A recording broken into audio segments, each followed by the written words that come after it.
first thing I want to say, I should have the test for this class graded by this evening or tomorrow morning, so at the very latest, you would expect your scores to be posted by tomorrow afternoon. So you will know. Yay! You will get your exams back to look at during lab for at least the first half of lab for 60, maybe 75, 90 minutes, depending on how much time you need. You will get to look at your test, look at what you got wrong, talk to your classmates, figure out what the right answer was, take notes on the things you didn't get. Your job for that time is to see if you can figure out why the right answer is the right answer if you didn't get it the first time. Okay. So bring your book, bring your notes. Be ready to dig through your stuff to see if you can figure out, like if you find out the answer was attrition and you can't figure out why it's attrition, you should be flipping through your book, looking at the section, reading about attrition. You should be talking to your neighbors, trying to figure it out until you get why it's the right answer. And you want to try and you want to take as many notes as you need to first to see what it is that you didn't get. And then you want to see what you can figure out. And if there are things you still don't get, then those are things that you want to come see me about. Come see me during office hours. I can tell you that up to this point, I have had one student come see me, and that was for a makeup quiz. So nobody has come to my office hours. So come see me if there's things you're not getting. So make sure you bring your book and your notes. The second thing you're going to do during lab next week is you're going to have a chance to ask questions about the first article that I'm having you read.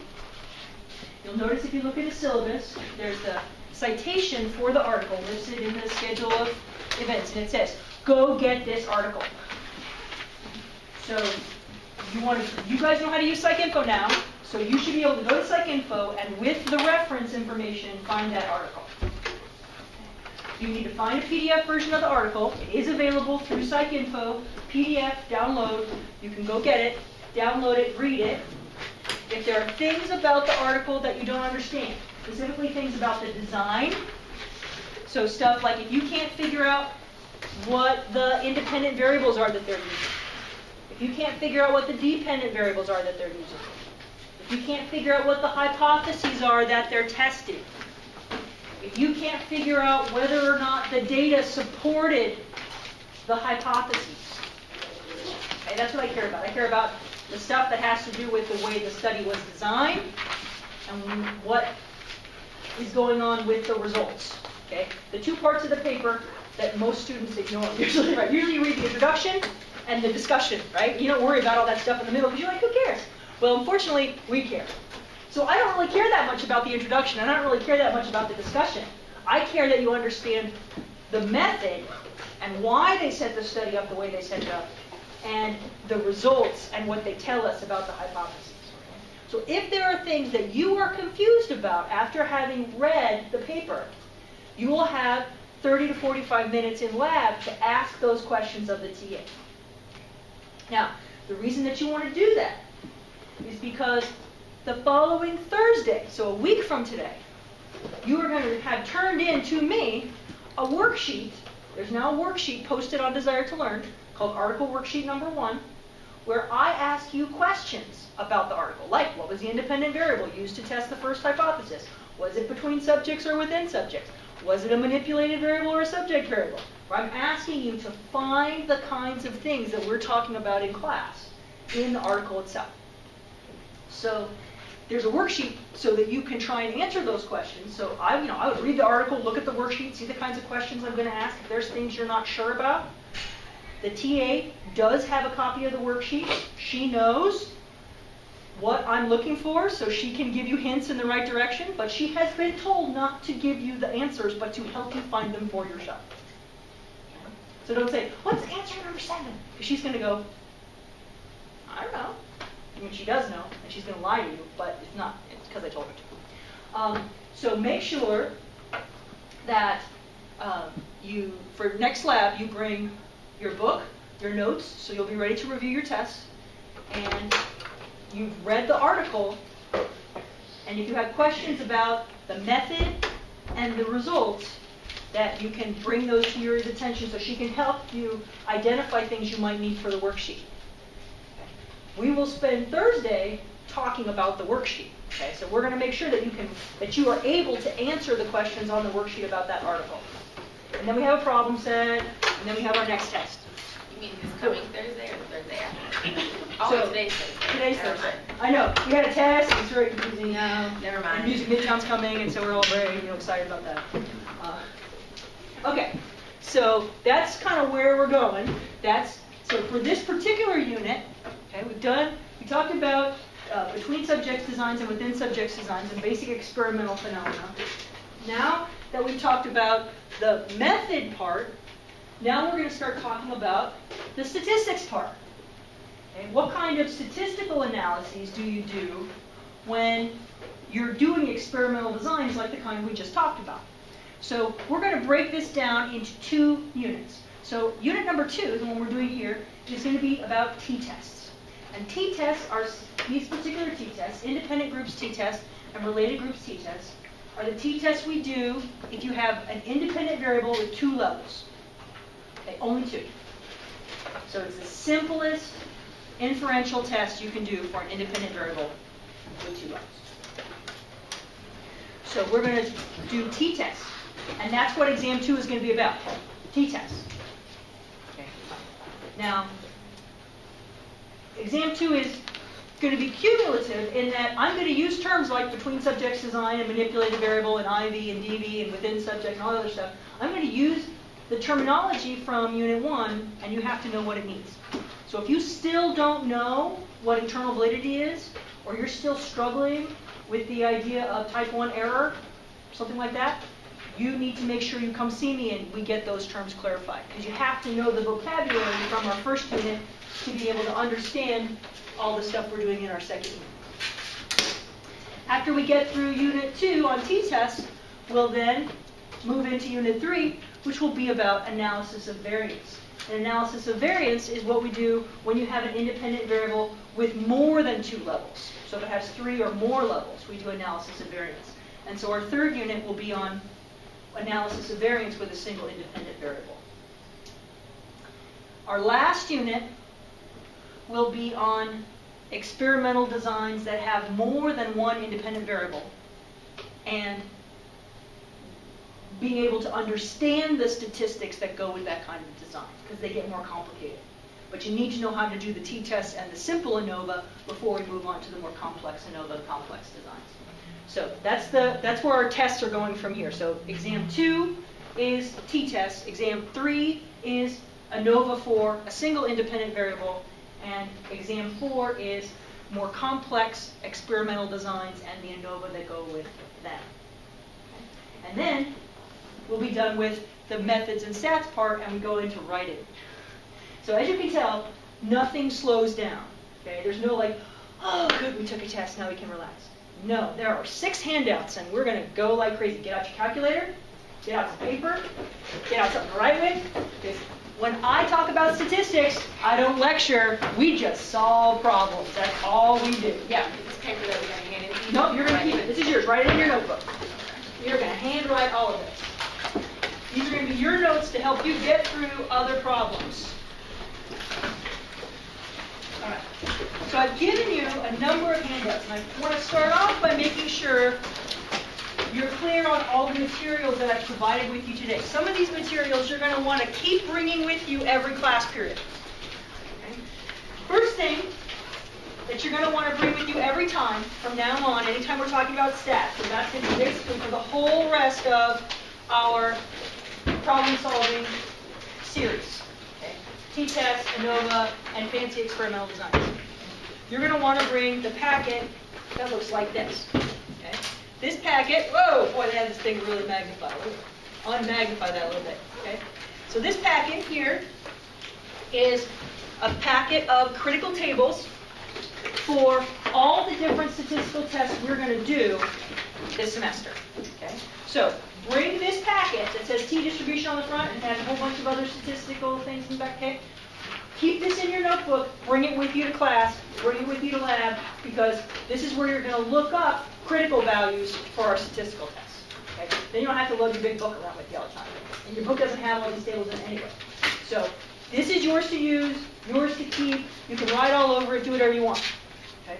When you take tests, I will give you whichever one of these tables you need for that particular test. Okay? So you don't have to memorize these, you have to know how to use them. But this copy that you're getting today is your set. Okay?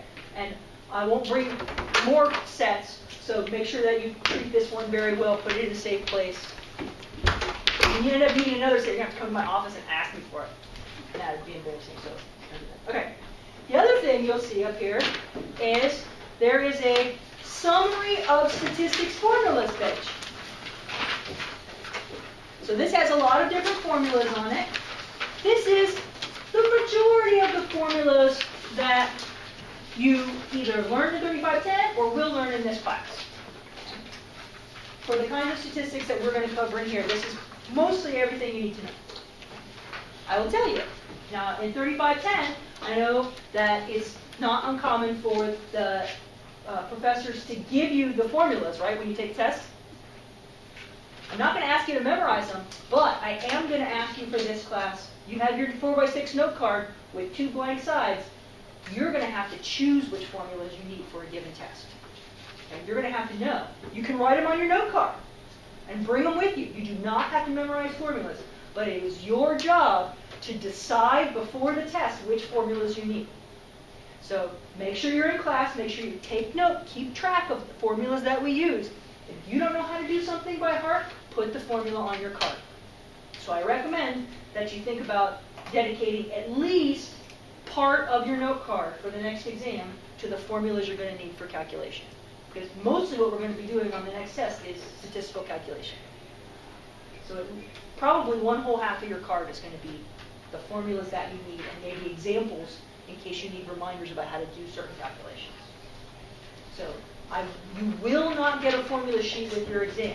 You're going to have to choose. But I will give you this so that you have a place to start from. If you can't remember how to do sum of squares, for example, and you think you might have to do sum of squares on the test, make sure you put the formula on your card for sum of squares, because I'm not going to tell you how to do it. All right, next thing. You see a handout called Choosing the Correct Statistical Test. This is kind of an overview handout. And this is just to help you, because as we learn more tests, you might feel like it's hard to keep them straight, like, okay, which one am I supposed to do? You know, I'm telling you, for this unit, we're going to be focusing on 2 particular kinds of t-tests. Independent samples t-tests and related samples t-tests. That's all we're going to be doing on this test. So those are the calculations you're going to need to know how to do for this test. But as we get towards the end of the semester, you're going to know how to do more kinds of calculations. And when we get to that cumulative final exam, one of the things that I'm going to be asking you is I'm going to be saying, hey, here's a description of a study. Tell me which statistical test you should do. Don't do the test. Just tell me which one. Okay, tell me which one would be the right test to do to test this hypothesis. And that's going to include things like correlation, regression, chi-square, single sample t. Those are going to be options, because those are things you learned about in 3510. You should be able to tell when a correlation is the proper kind of analysis, or when a chi-square is the proper kind of analysis. These are things that are going to come up on the final. So you want to make sure, we're going to learn, you've learned correlation, regression, chi-square, and single sample t already. In this class, we're going to learn independent samples t, related samples t, between subjects ANOVA, within subjects ANOVA, and factorial ANOVA. Are we going to go over the first one, though? We can later on, but that's stuff from 3510. Okay. So that's material that if you don't remember that, that's stuff you want to go back and review. Go take a look at those chapters, look at your notes from 3510. And if you have questions, please do come see me. But I won't spend class time talking about that. Okay. All right, because we have 5 other tests we got to talk about it. So if you don't remember, and if you need help remembering, I will give you for the final exam practice with ones that have those so we can try and remember. Okay. And Javier is going to be, he's good at finding things. So we'll come up with some good examples, and he'll make sure in the study group for the final that you guys get practice identifying those. Again, you're not going to have to do a correlation. You're not going to have to do a regression. You're not going to have to do a chi-square or a single sample t on the final exam. But if that's an appropriate test, you should recognize that that's the right test to do. So I'm just telling you. You can't forget the 3510 stuff. It's going to come back. So there's that. The other thing you got up here, that is to give you some context of what we're doing, is this chart. I love this chart. And it looks kind of scary at the beginning. But it's actually really darn handy. Now you should recognize the first 3 rows. They look kind of familiar. Z-score for single x. That was a 3510 test. Okay. Figuring out how far a score is away from the mean. Z-score for a sample mean. And single sample t-test. So everybody should have done those in 3510. Now the reason that I want to refer you back to those is because, so these formulas, if you take a look at these formulas, do you see any similarities in them? If we look at the full formula for z-score for single score and z-score for a sample mean, do they have some similarities? I see one person going, and the other people are waiting to see if I agree with her or not. Are you looking at the handout? Do they look similar? So you can see there's slight modifications. So, for example, the z-score for a single score, we're trying to figure out a z-score. We're trying to figure out how far away a given score is from the mean of the set that the score came from in terms of units of standard deviation. So if something is +1 away, the z-score is +1, we know it's 1 standard deviation away from the mean. Does that sound vaguely familiar? And if it's like 1.5, a z-score of 1.5, that means it's 1.5 standard deviations away from the mean. Stuff like that. Okay. Now, down here, the next formula, you're trying to figure out how far a mean is from the mean of all the means of the same size. Right? So if I have a bunch of samples all of size 10, and I have averages for all the samples of size 10 from a population, how far away is my mean from that population mean? Okay. So all I've done now is substituted in the sample mean. I still know the population mean. And now I've created a new measure of variability called standard error. Remember that vaguely? You're like, I know I've heard that. Standard error. So standard error is the unit for z-scores in a distribution of sample means. So we've got basically mean differences over a measure of variability. Okay? Mean differences over a measure of variability. We come down here to test z-score for single sample. Okay, now we have a sample, and we don't know the population standard deviation. Okay, I don't know that value anymore. So I have to estimate the standard error using what I know about my sample. So the way these two formulas differ is that this here, the variability here is based on the population standard deviation, and you can tell that because of the symbol sigma that's used for it. And the variability here is calculated in terms of the sample standard deviation, and you can tell that because you're using the small s. So we've gone from all the information about the population and a mean, to down here what we know is about our mean, our sample. We don't really know very much about the population. And when we get down to the test we're going to start today, we don't know anything about the population. So as we lose information about the population and we're just depending on information from our samples, our tests change. That's why we're learning different statistics, because we need them for different circumstances. So you can see that these tests are changing, okay? But the shape of the formulas is really similar. Two means on the top and some measure of variability on the bottom. The question is, which means and which measure of variability do you need? So we're moving along here. So you should know these symbols. you should know what they stand for. And I've tried to give you some clues over here about what those symbols stand for, but those should be at least familiar to you. And you should be able to recognize them if I use them in a handout or on a test. Now I'm going to introduce some new symbols and new notations to you, and you're going to add those to your list of things that you recognize. But if you don't remember that this is the symbol, that mu is a symbol for the population mean, you want to revisit that, because if I use that, you need to know that that's what I'm talking about. Okay? And if you don't recognize the difference between population variance and population standard deviation, then you want to make sure you reintroduce that to yourself. Because I'm just going to throw those things up there to assume that you know what they are, because that's 3510 stuff. So you want to review these symbols in case there's anything up there you don't recognize. Now there's one up there that is going to be new, and that has to do with a notation that I use. Your teacher might have used it. I will use it for sure. And that is how I distinguish between critical values and observed values. So say, for example, we're doing a t-test, and I want you to look up a critical value for me. I will write that as t-critical or t-crit. Okay? So if I want you to look up a critical value, I'll say, what's the value for t-critical? And that means go to the critical value table, the one you've got right there in your packet, and look up a value for me. Critical means the one in the table, the known value that you're going to use as a comparison. This is the one that defines the boundary for what's significant or not.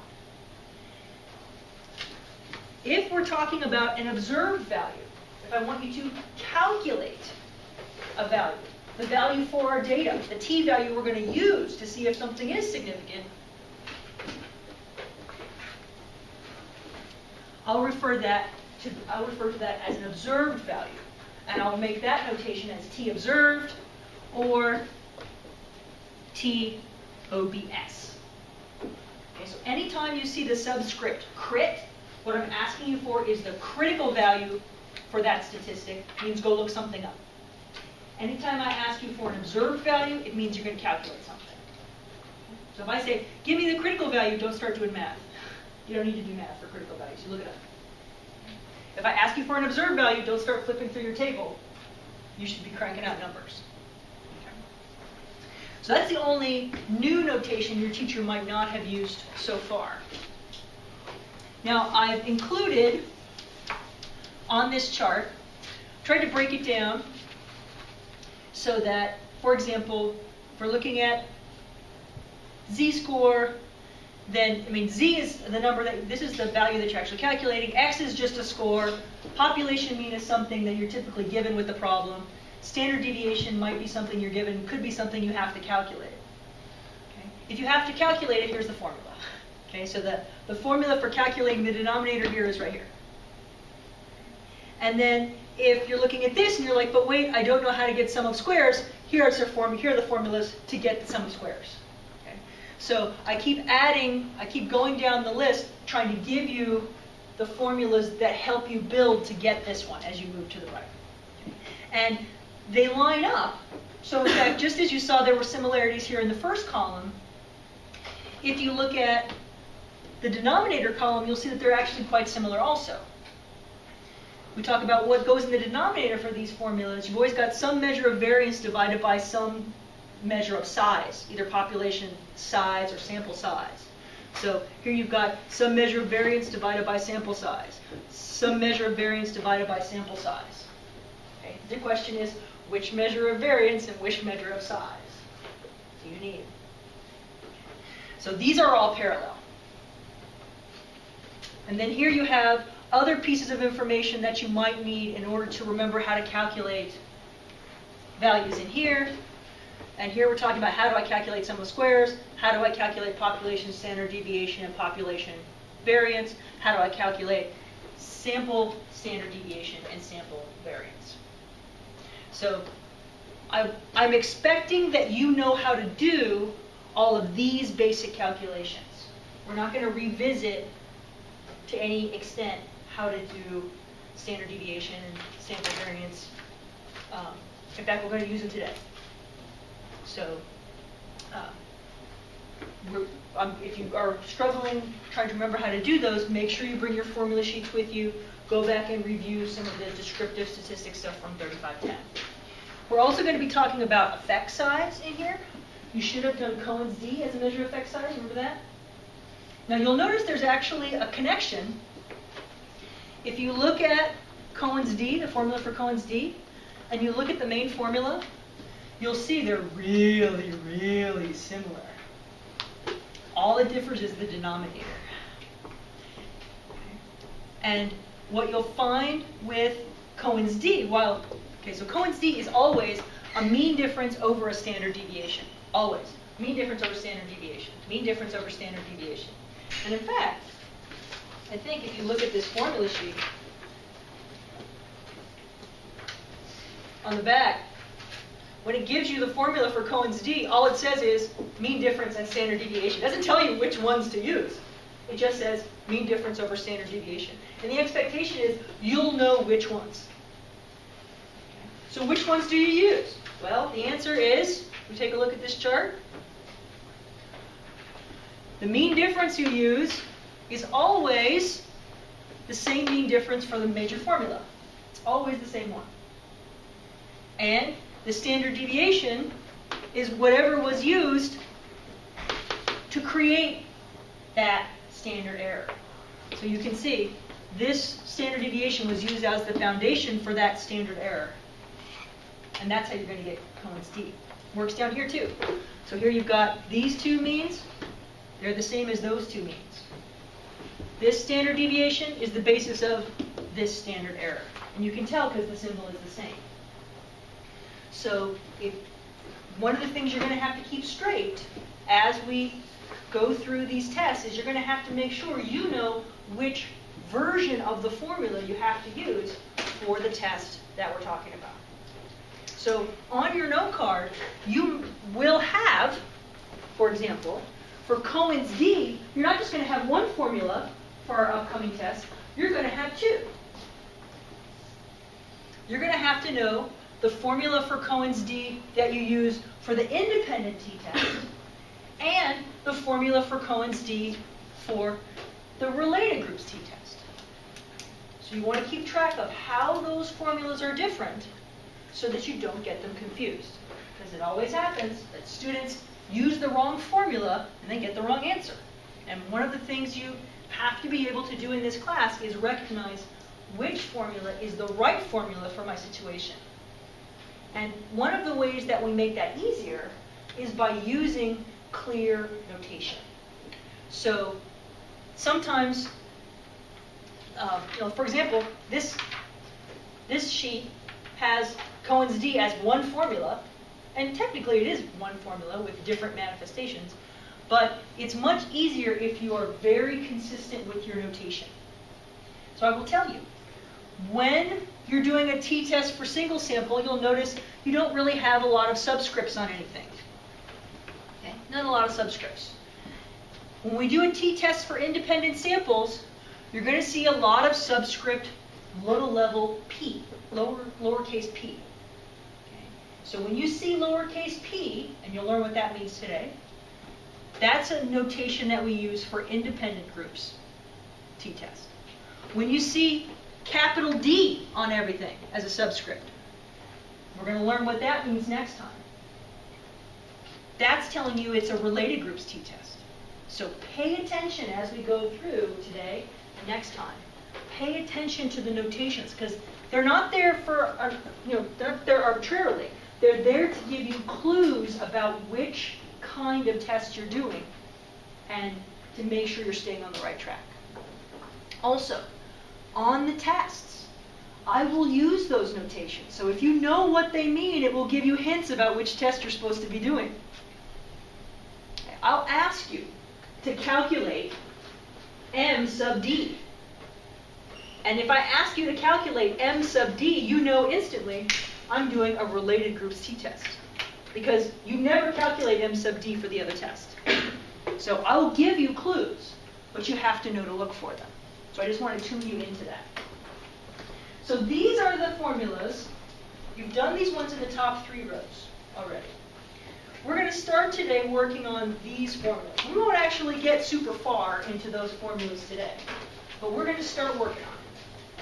And by the end of our practice for independent groups t-test, you will know what all of these different formulas are about, and you will have used them, and you will have written out in your notes a step-by-step example of how to get everything.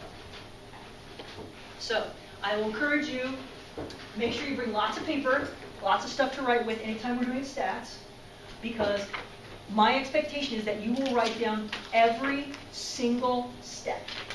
Okay? We'll go through things step by step by step. I will write it on the board, step by step by step, and you guys will be doing the math, and I'll be writing what you tell me to write on the board. Okay? So you bring your calculator, come ready to crunch some numbers with me. All right? So let's put this away for a second. Let me show you one more thing. One other thing you have up here that I'd like you to read over before you come to class next time is this packet here called the T-Test for 2 Independent Samples. Instead of assigning you a whole chapter to read from another book all about this particular test, I'm giving you 3 pages.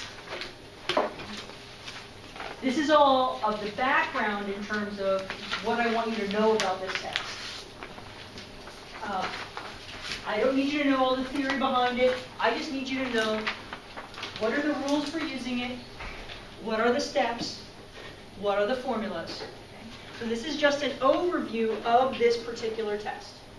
And it walks you through when we use the test, that's up here, and then it tells you step by step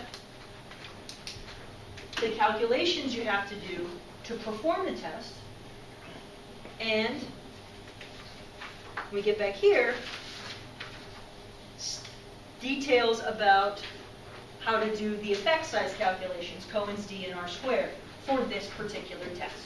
Okay. I will give you an overview like this for each statistic we learn in class. Okay, so you will have this step-by-step guide. We will also go step-by-step through problems. You will have a chance to then go through problems on your own in the problem set. And I'll talk to Javier about maybe generating a video of doing a problem that you have never seen step-by-step and posting it to our YouTube channel so you can go through and stop the video, try the next step, see if you get it right, check by watching the video. Okay? Would that be helpful? Okay, there we go. Homework for you.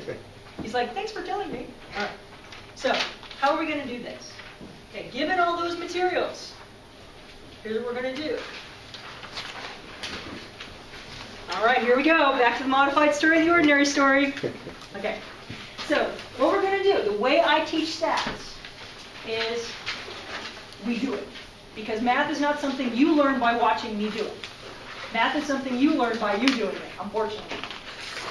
Or fortunately. It means you have a lot of control over how much you practice. So, the t-test for independent groups is used when we have an independent variable that's between subjects, and that independent variable has only 2 levels. Okay? So that's when we use this test. We have one independent variable, it's between subjects, and that independent variable has only 2 levels. So if you read a summary of an experiment, and it has those criteria met, your brain should go, ding, ding, ding, independent samples t-test. And we can refer to this as an independent samples t-test, independent groups t-test, between subjects t-test, all of those are the same. Okay. So I'm giving you an example here, and it comes from some research that was done. I don't know if you guys have ever seen this. I know that when I was little, this was really popular. I know back in the day, it's hard to believe we even had books then. But I know when my daughter was born, they had this. They would have commercials and advertisements in kids' magazines and parents' magazines where you could buy books and videos that had been modified so that one of the characters had the same name as your child. You're like, what? Why would you do that? Well, the idea, this is the story that they tell the parents and the grandparents. Of course, they want the grandparents to pony up the money for this kind of thing, right? The idea is that if you want your child to be interested in reading, and of course, what good parent and grandparent doesn't want their child to be interested in reading? Okay?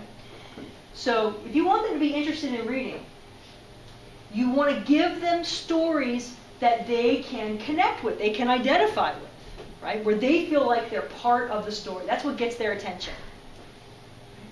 So if you want them to read, you want to be excited about reading a story, well, they're going to like to read a story where there's somebody in there that they identify with, and if the kid has their name, or the hero, or the super cute character that saves the day has their name, they're going to be like, yes! And they're going to love that book, and they're going to want to read it and read it and read it and read it. Well, that's the story.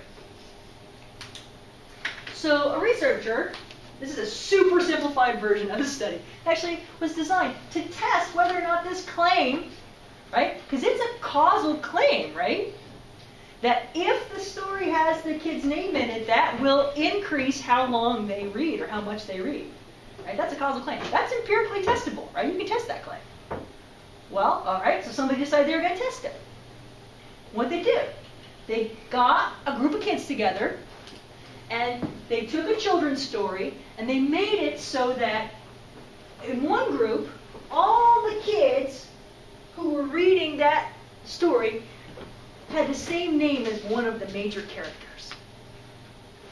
So here's the story, and the story is about Anne and Boris and Clyde and Dana and Eric and Fiona. And they're somehow saving the day. Right? The names have been changed to protect kids and to make them alphabetical. Okay, so they gave them the names of all the kids in that group.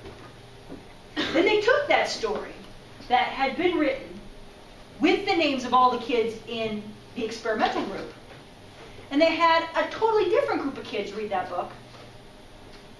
And those kids, George, Harry, Ivana, Justin, Kelly, and Lauren, their names weren't in the book, right? Because the names in the book were Anne, Boris, Clyde, Dana, Eric, and Fiona. Okay, so they held the book constant, right? So the book the kids were reading was constant. And then they timed how long each kid read the book. And they did a comparison, a statistical comparison, to see if the kids who were reading the book with their name in it read for a significantly longer period of time than the kids who read the book without their name in it. And that's what we're going to do today. That's how we're going to learn about t-test, is by doing a mini version of that same analysis with just a few subjects, with the data modified to give you a similar result to the original study. So you will know whether or not you should spend your hard-earned money on personalized books. Okay, so first thing we want to do, anytime we start off, before we do any analysis, before we talk about design, much beyond what we talked about, we need to be clear on what the hypotheses are that we're testing. Because hypotheses are built on our variables, right? Our study is built around the hypotheses we want to test. So let's be clear what hypotheses we're testing, and then we'll know about our variables. So let's think first about what the null hypothesis would be for this particular study. The super simple version of the null hypothesis is there will be no difference, right? And so if I ask you for a null hypothesis and you say there will be no difference between the groups, well, technically you're right, but that's a super wussy answer. Because it doesn't tell me anything about the study at all. It doesn't tell me anything about the design of this particular study. It doesn't tell me that you know anything about the study. It just means you've memorized that null hypothesis equals there will be no difference between the groups. So, it doesn't tell me anything. So instead, when I ask you for a hypothesis, I want you to give me several specific pieces of information in your answer. Okay? And I refer to this as my the 4-point strategy. or the 4-point solution to the problem. First piece of information that needs to be included in your answer is details about what groups are being compared.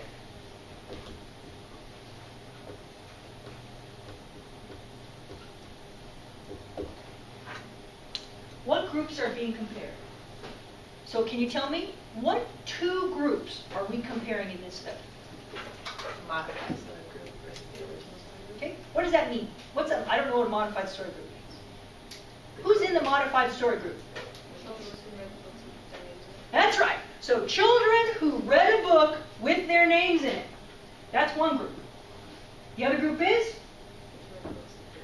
That's right. Children who read a book that didn't have their names in it. Those are our 2 groups. Okay? So when you answer the question about the null hypothesis, you need to tell me about those 2 groups. And later on, after you showed me that you know that's what the modified story group and the ordinary story group is you can refer back to them that way. But the first time you tell me about this, the first time you give me a description, I want you to be as detailed as possible so that I know, you know, who's being compared. I want to know that you know who's in the modified story group and who's in the ordinary story group. Because that means you've made a connection between this label up here and the description. All right. So that's the first thing I want to know. Second thing I want to know is what is being compared about the groups.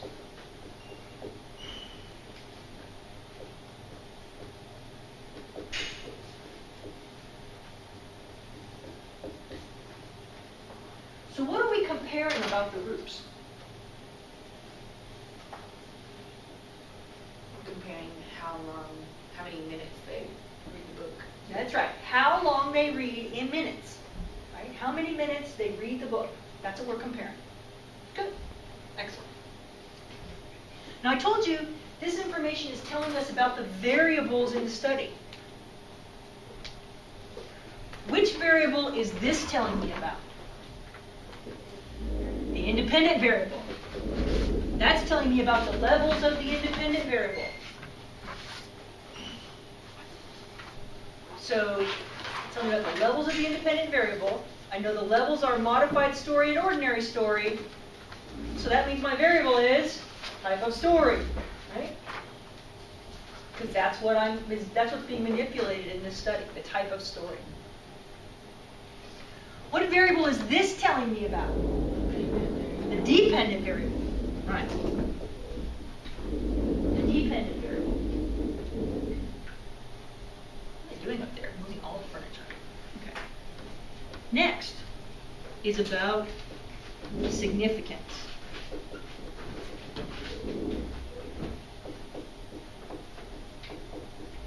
Or not.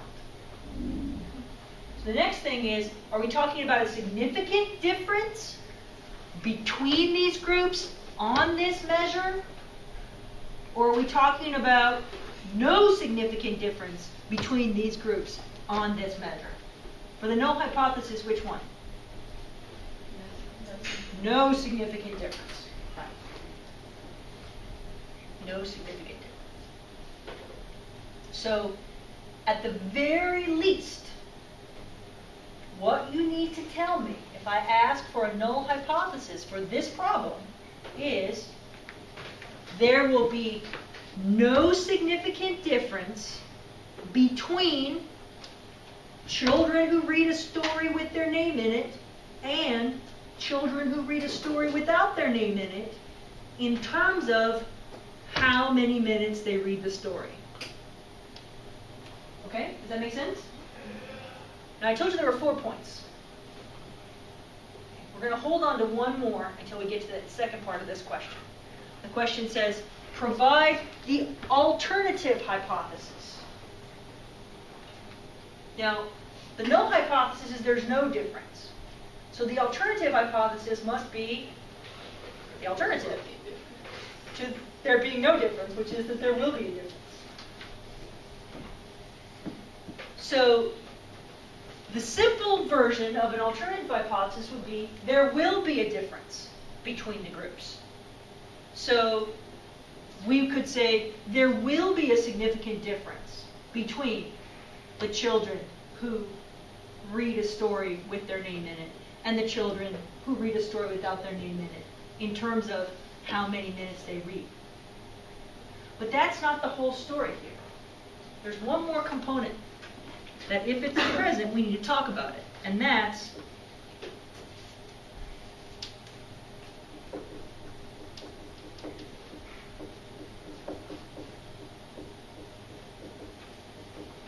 the direction of the effect. In some cases, researchers make predictions that are directional. They make very specific predictions, not just that 2 groups or 3 groups or however many groups are going to be different from each other, but they make a specific prediction about which group is going to be different and how it's going to be different. So not just that there will be some difference, but that a specific difference is going to emerge, because that's what their theory or their model says. That a particular kind of difference is going to happen. And if they have made some kind of specific prediction like that, we need to include that in our alternative hypothesis when we explain, because that's part of what they're predicting, is the specific pattern of results, not just some difference. So if you take a look at that summary, and you think about the story I told you, the researcher isn't just saying there's going to be a difference. It's not just that kids will read the books a different amount of time. The claim being made by the booksellers that the researcher is testing is that children who read the modified story will read for a significantly longer period of time than children who read the ordinary story. Does that make sense? That's a directional prediction. That's a specific pattern of results that the researcher is looking for. And if that doesn't happen, then the claim is falsified. It's not supported, at least. Maybe if the study had some problems, it's not entirely falsified. But the study would not be supported, the claim would not be supported if any other pattern of results beside that emerged.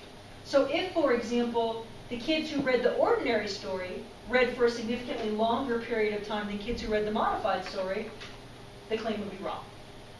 And if there was no difference between the 2 groups, the claim would be wrong. So our alternate hypothesis has to do with what specifically has to happen for the claim that's being tested to be supported. So that's why I call this the 4-point strategy. Now there's one other thing that you want to be careful about when you're generating hypotheses and descriptions of results. And we use the same pattern in both cases. And I just put this as an asterisk because it's kind of important. But it's not actually another step, another piece of information. I guess we could think of it as a 5 if you want to. And that is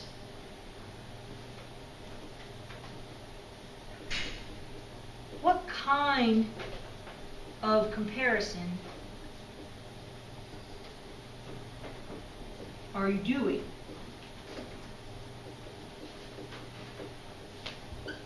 And when I ask that question, I mean specifically, are you doing a comparison between subjects or within subjects? And that needs to be clear from the way you phrase your answer. So if I say something like, children will read a story longer if their name is in it than when their name isn't in it, what kind of test am I doing? Children will read longer if their name is in a story than if their name isn't in a story. How many groups am I comparing?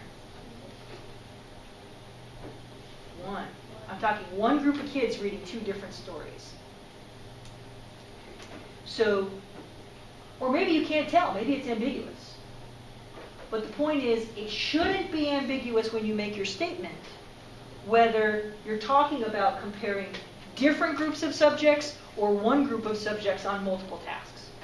So when you phrase your answer, make sure that that distinction is clear. Because if it's not clear, your answer is not right. It's partially right. And partially right's okay, but all right is better. So you want to make sure that it's clear. So you want to say things like, children who read a story with their names in it will read for a longer period of time than children who read a story without their names in it.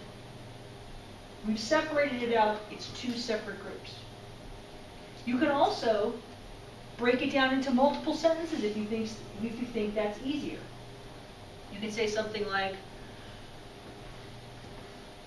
when comparing, or we could make it longer, when comparing two groups of students, or two groups of children, one that reads a story with their name in it and one that reads a story without their name in it, the researcher predicts that the group reading the story with their name in it will read longer than the other group, or something to make it longer.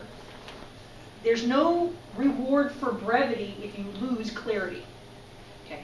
So it's not, the goal isn't to make the answer as short as possible, it's to make it as informative and clear as possible. You want to make it multiple sentences, or you want to break it up in different ways, that's fine, as long as all of these points are clear. You always need to show me that you know what all of those parts are. And that's before we do anything else. You need to know that you know all of this stuff. So you know, when we get to the end, whether or not you got support for the researcher's prediction. Because you will have already laid out what you're looking for. Now you're going to go look for it. Does anybody have any questions about this? Do you get, yeah? So if we do our null hypothesis and we specify like children who read books with their name in it, it's a modified story group. And then You can say so. When comparing two groups of children, those who read a story with their name in it, modified group, and those who read a story without their name in it, the ordinary group. Okay. Yeah. Then afterwards, if you want to talk about the modified group, the ordinary group. And the alternative hypothesis, that's okay. Yeah, you can do that too. As long as it's clear to me that you know what those terms mean. Yeah, you bet. People do that in research all the time. They'll introduce some concept and they'll give you a short form of the concept because they don't want to talk about it all the time. Researchers don't want to talk about socioeconomic status all the time. So they'll say socioeconomic status and then put SES in parentheses, and after that they just say SES. Because who wants to say socioeconomic status 500 times? It takes too much time. Okay, so yeah, that's totally fine. Go for it. All right, so we're through number one. Yes. All right, you've only got 6 more to go. One of them that has 6 steps. All right, here we go. We can do this. Next question. Will you use a one-tailed test or a two-tailed test to analyze the data? Do you remember the difference? Vaguely? You've heard the difference. You've heard about one-tailed tests and two-tailed tests before? Do you remember why you do them? She says, yes, I remember. Is it use one tail in one direction and one in two directions? I don't know. You say One Direction. I have a 14-year-old. Don't say that. She doesn't like One Direction, but oh my gosh, she has friends who just like want to die for One Direction. I'm like, I'm sorry. I'm not supposed to say. So One Direction and two directions. Would you agree with that interpretation? I don't know if I'm right or not. Again. I'm asking her. Is she right? Basically, except you probably wouldn't want to say two direction. You would just say any effect. That's true. So when you say one direction, we're talking about the fact that in the distribution, I've got two tails, right? It's called a one-tailed test or a two-tailed test. I can either look for my significant difference in one of those tails, and it's either going to be this one or that one, okay, but not both. Or if I'm doing a two-tailed test, I'm looking for it here and here, right? And you remember that if I do a one-tailed test, it may actually be easier for me to get a significant result. Remember that? Because how big a chunk of the tail, how big my tail is defined by my alpha, right? So if I have an alpha of 0.05, that means I'm looking for 5% in the end, right? Roughly. So if I do a one-tailed test, I can put all 5% on one end, right? Gives me a nice big side of the barn to hit to get a significant result. That's great. If I do a two-tailed test, I have to take that 5% and split it. And I have a little 2.5% window and a 2.5% window to try and hit. Now, if I don't know where to look, it's better that I look in more places, right? If I don't have any specific reason to look in one end or the other.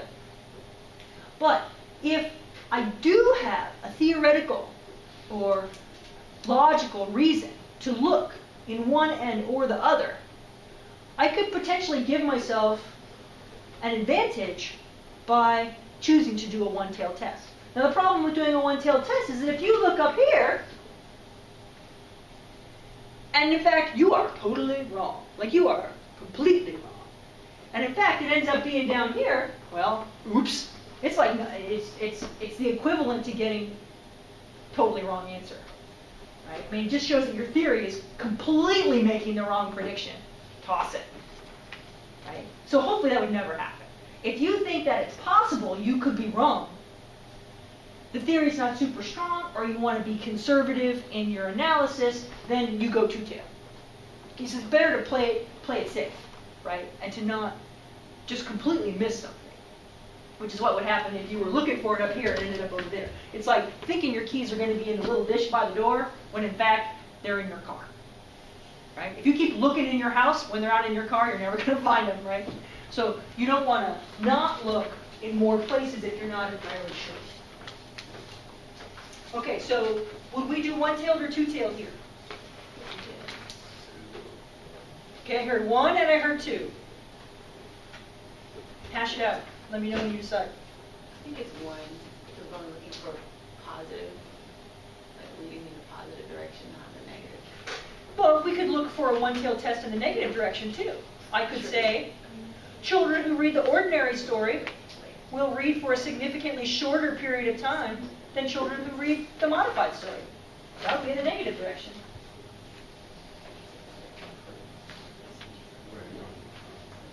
So what do you think? Are you convincing your neighbor? She's politicking for her choice. Are you convinced? Yes. You convinced it's one tail?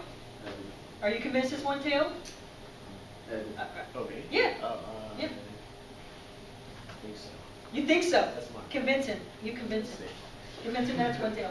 The fact that it says improves in the example that the psychologist is interested in whether it improves, saying that he's only looking for whether it's going So to. he's only interested in whether the modified story makes the time bigger, not interested in whether it makes it different.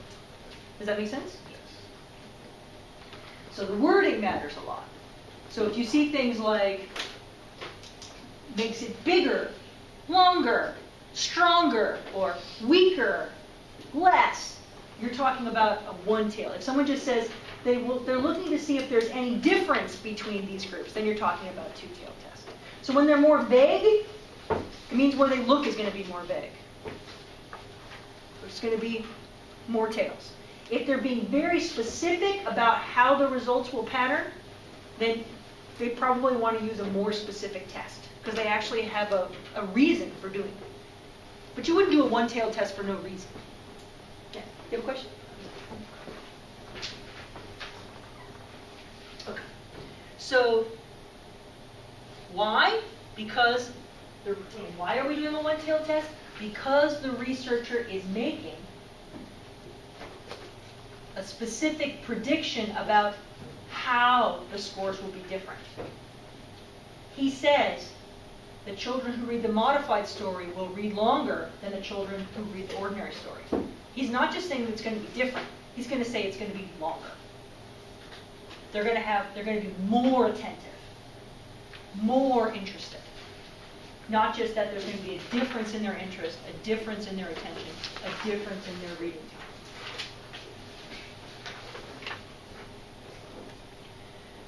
So, next question.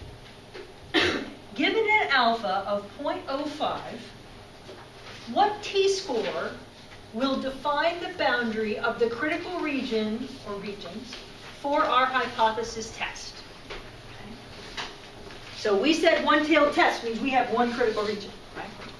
If we were doing a two-tailed test, we'd have two critical regions. We've only got one.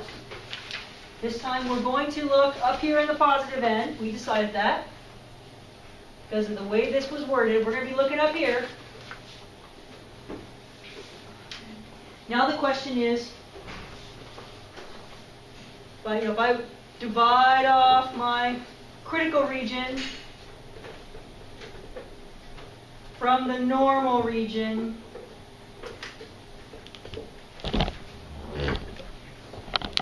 so here's not significant, here's significant. What value, what t-value is defining that boundary? I know alpha is 0.05, so that's that 5%, roughly, that 5% of that tail up there. What t-value am I going to use? And to get that answer, we're going to have to look here. We're going to have to look at this table, the t-distribution table. So put your problem to the left, bring the other one up there in front. So in order to look up a critical value, what do I need to know for t? Two things. Three things. Degrees of freedom, alpha level, and How many tails? how many tails. That's right. We've already answered two of those questions, right? I told you it was alpha 0.05, and we already decided it was one tail. And I'll just tell you, you can put this in your notes, take it to heart. In this class, if I do not specify, alpha is 0.05. Okay, that's our default. So if we're on a test and I don't tell you what alpha to use 0.05. That's the most common alpha used in psychological research. And they will tell you in a research paper, but typically people don't say 0.05 is the most common one, followed by 0.01. Okay, so 0.05.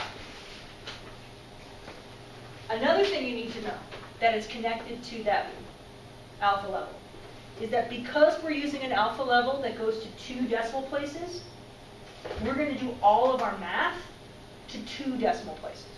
So at every single step, for every single calculation, for every single number we look up, everything, we are always going to round to 2 decimal places, early and often.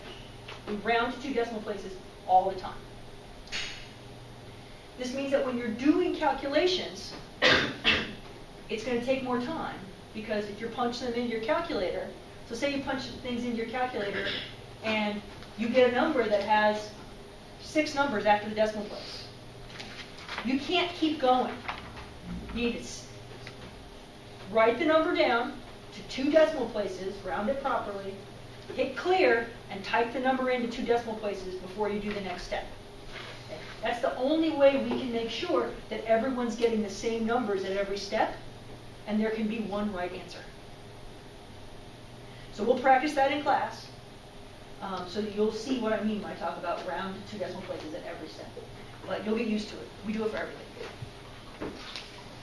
So now we know we're going to go, so we know we're doing a one-tailed test, which we're going to look in this row to figure out which column to use. 0.05, which means we're going to use the stuff in this column. Now we've got to figure out which degrees of freedom to use so we know which row to go for. One of the things you're going to have to know for the test that we do, you're actually going to learn about 7 different formulas for degrees of freedom this semester. Lots of different ways to calculate degrees of freedom. This is we're going to learn a new way today, one we haven't done before. So, how do you calculate degrees of freedom for one sample of scores? So if I have a sample, some sample, n, how do I calculate, if I know n, how do I calculate the degrees of freedom for that? n minus 1. Okay? So n is some number. Degrees of freedom is going to be n minus 1. Good. Okay. How many samples do we have in this study? 12. How many samples?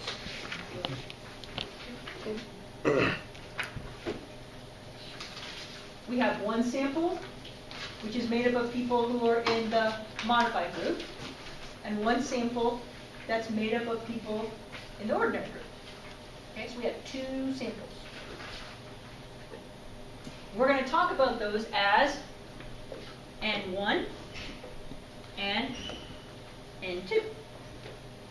That's how we know we're talking about 2 different samples. Okay? N1, because it's the one on the left, will be the modified group. Also because that's the experimental group. So, and that's the one we expect to be bigger. So it's always nice, when we talk about scores, we expect that one to have a bigger score. So, that's the one we expect to do something interesting. We'll just make that group number 1. So, what is my N for the modified group? 6. Would you agree? 6. So if n is 6 for the modified group, what is the degrees of freedom for the modified group? 5. Good. Now, what about for my ordinary group? What's my n? 6. And what's my degrees of freedom? 5. Yep. 6 minus 1 again. 5. Okay. Now, we have 2 samples. Degrees of freedom is based on your samples. So, we're going to calculate a new kind of degrees of freedom for this particular test that's referred to as degrees of freedom pooled. Degrees of freedom pooled, or pooled degrees of freedom. Either way is fine. And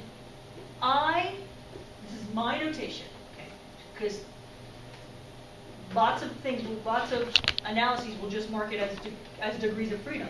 But I don't like that, because you can't tell which degrees of freedom. You don't want to think it's this degrees of freedom, because it's not. It's different. It's one built on 2 samples. So we're going to call it degrees of freedom pooled.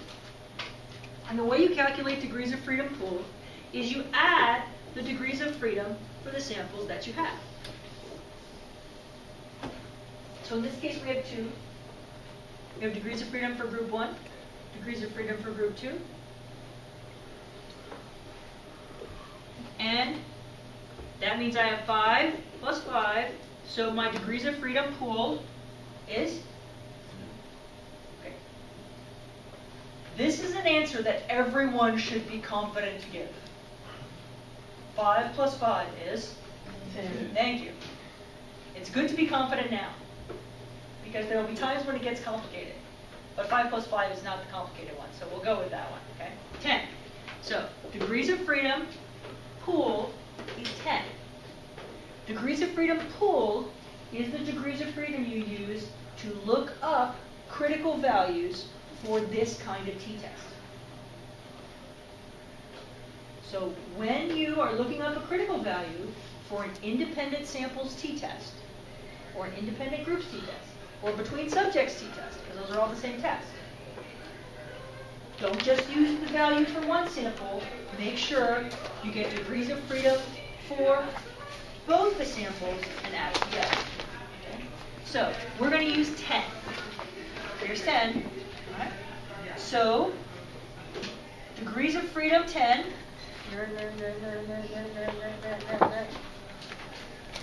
One tail, 0.05. And we get what? 1.812. Good. So now we know that our critical value, the critical value that's defining this boundary right here, okay, is 1.812.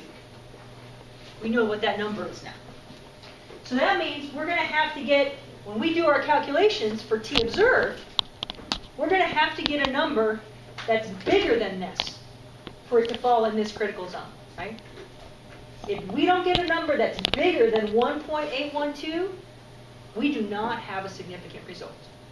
And there is no significant difference between the reading times for these two groups of kids. Now, two things I want to note about this. First thing, we round to 2 decimal places all the time. So 1.812 is actually too specific. If I round to 2 decimal places, what does it become? 1.81. Okay. So that's first thing. Second thing, that's not just any 1.81.